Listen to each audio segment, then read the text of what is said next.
தன்னை பற்றி அவதூறாக பேசிய அதிமுக முன்னாள் நிர்வாகி ஏவி ராஜு நிபந்தனையற்ற மன்னிப்பு கேட்க வேண்டும் என்று நடிகை த்ரிஷா நோட்டீஸ் அனுப்பியுள்ளார்.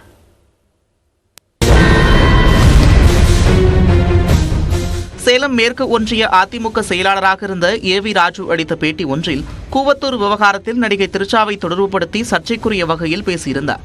இந்த விவகாரம் பூதாகரமாக வெடித்த நிலையில் நடிகை த்ரிஷா தனது எக்ஸ் பக்கத்தில் கண்டனத்தை பதிவு செய்திருந்தார். திரைத்துறை பிரபலங்கள், அரசியல் தலைவர்களும் கண்டனம் தெரிவித்திருந்தனர்.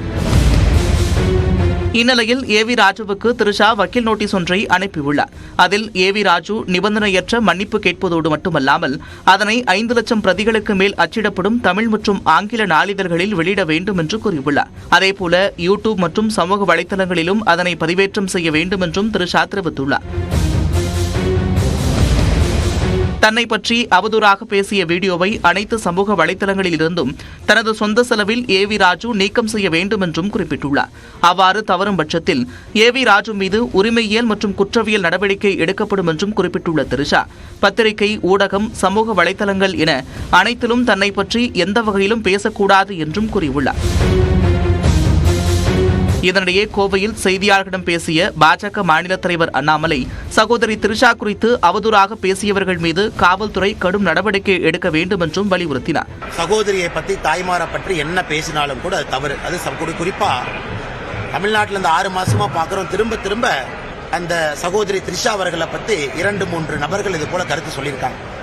இது வன்மையா கண்டிக்கத்தக்கது மட்டுமல்ல, காவல்துறை நடவடிக்கை எடுக்கணும். ஆனால் யாரு வேணாலும் பொதுவெளியில் என்ன வேணாலும் பேசலாம், என்ன வேணாலும் பேசிட்டு போயிடலாம்னா அப்புறம் கருத்து சுதந்திரத்துக்கு என்னங்கன்னு அர்த்தம்? நடிகைகள் என்றால் என்ன வேண்டுமானாலும் பேசலாம் என்ற கருத்து நிலவுவதாக சமத்துவ மக்கள் கட்சி தலைவர் சரத்குமார் வேதனை தெரிவித்தார்.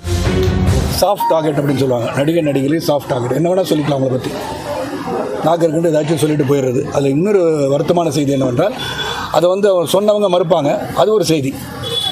அப்போ அந்த செய்தி, சொல்லப்பட்ட செய்தி தொடர்ந்து வந்து கொண்டே இருக்குது. அதை நிறுத்துறதுக்கு அரசு முடிவெடுக்கும். மத்திய அரசும் சரி, மாநில அரசும் சரி.